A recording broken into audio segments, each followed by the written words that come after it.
Bonjour à tous, bienvenue dans ce guide complet sur une épreuve capitale du Bac Pro MCV, le 31 Vente Conseil. La grande question c'est comment on fait pour la réussir? Eh bien dans les prochaines minutes, on va décortiquer ça ensemble, étape par étape, pour que le jour J, tout se passe au mieux. Alors pour pouvoir répondre un grand oui à cette question, il ne suffit pas juste de le vouloir, il faut avoir une vraie stratégie. Notre mission aujourd'hui elle est simple, donner toutes les clés pour transformer le stress en pure confiance. Allez c'est parti! Voilà le programme. On va commencer par les bases de l'épreuve pour être sûr qu'on parle bien de la même chose. Ensuite, on plonge dans le cœur du sujet, le dossier professionnel. On enchaînera avec le déroulement de l'oral, la fameuse grille d'évaluation très importante, et on finira avec des conseils vraiment concrets pour faire la différence. Bon, première partie, la vue d'ensemble. Pour bien se préparer, il faut d'abord comprendre exactement ce que c'est que cette épreuve E31 et pourquoi en fait elle est si importante dans le parcours. L'objectif de l'E3.1, il est super clair.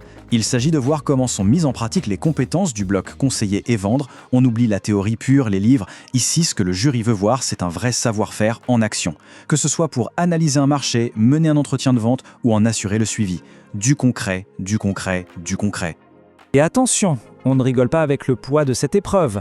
Avec un coefficient 3, elle a un impact vraiment majeur sur la note finale du bac. C'est pas juste un détail. C'est donc une excellente raison de s'y préparer très sérieusement. On passe maintenant à l'élément central, la vraie pierre angulaire de l'évaluation, le dossier professionnel. Soyons clairs, c'est là-dessus que tout va se jouer. Un bon dossier, c'est déjà la moitié du chemin de fait. Le dossier doit être absolument impeccable. Il contient deux grandes parties, d'un côté l'épreuve administrative des expériences comme les attestations de stage, et de l'autre, le plus important, 3 supports professionnels. Ces supports, c'est la vitrine des compétences. Et un conseil, inutile de choisir 3 fois la même chose. La variété, c'est vraiment la clé pour montrer toute l'étendue de son talent. Chaque support doit être accompagné d'un compte-rendu hyper clair. Pour être sûr de ne rien oublier, il suffit de suivre cette structure en 4 points. D'abord, le contexte. Ensuite, on déroule l'activité. Puis, on parle des difficultés rencontrées et surtout comment on a réussi à les surmonter. Et enfin, on analyse les résultats. Franchement, c'est la trame parfaite pour raconter une histoire professionnelle qui tient la route. Si jamais on est un peu en panne d'inspiration, voilà quelques exemples de situations qui marchent super bien pour les supports. On peut faire une analyse de la concurrence, simuler un entretien de vente, créer une fiche produit ou même analyser des retours clients sur les réseaux. Le plus important, c'est de choisir des situations qui mettent vraiment en valeur ce qu'on sait faire. Et voici la fiche exacte que le jury aura sous les yeux pour valider le dossier. On y voit 2 parties essentielles, la conformité administrative, est-ce que toutes les attestations sont là, et la conformité pédagogique, avec les 3 fameux supports. C'est un peu comme avoir la checklist du jury à l'avance. Un super outil pour s'auto-évaluer avant de tout rendre. Bon, maintenant que le dossier est prêt, on va voir comment se passe l'oral. 30 minutes, ça peut paraître long, mais en fait ça passe très vite. Il faut donc être parfaitement au point sur le timing. L'épreuve se divise en 2 temps bien distincts. D'abord, le jury choisit l'un des 3 supports, et là on a 10 minutes maximum pour le présenter.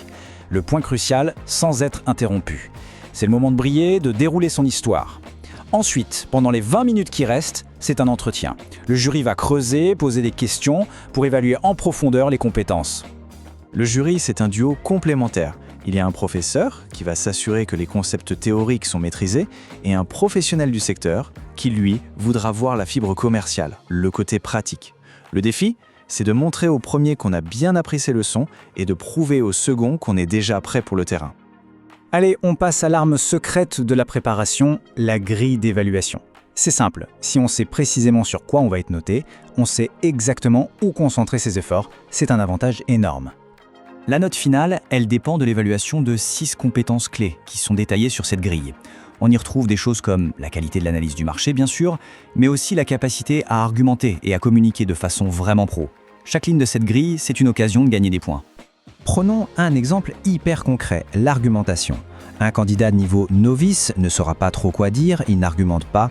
À l'opposé, un candidat expert, lui, va non seulement trouver les bons arguments, mais il va aussi les présenter avec une gestuelle, une assurance, un ton qui font toute la différence. C'est ça qui est visé, ce niveau expert. Pour finir, on va rassembler les stratégies clés et les points d'attention qui feront vraiment la différence le jour de l'épreuve. C'est le sprint final de la préparation. Pour résumer, voilà 5 clés pour réussir. 1. Varier les situations pour montrer sa polyvalence. 2. S'entraîner à présenter en moins de 10 minutes. La concision, c'est une compétence. 3. Soigner ses écrits, parce que la forme compte autant que le fond. 4. Apporter des preuves concrètes pour que les paroles aient plus de poids. Et enfin 5, utiliser un vocabulaire précis pour montrer qu'on fait déjà partie du monde pro. Alors ça, c'est le point crucial, la règle officielle, et elle est sans appel. Pas de support professionnel, l'épreuve s'arrête net et c'est zéro. Il n'y a pas de discussion possible. Le dossier, ce n'est donc pas une option, c'est absolument obligatoire. Voilà, la balle est maintenant dans votre camp. Prenez un moment pour y réfléchir. Parmi toutes les expériences vécues, réelles, observées ou même simulées, laquelle raconte la meilleure histoire sur vos compétences ? Le choix de cette situation, ce sera le vrai point de départ de votre succès.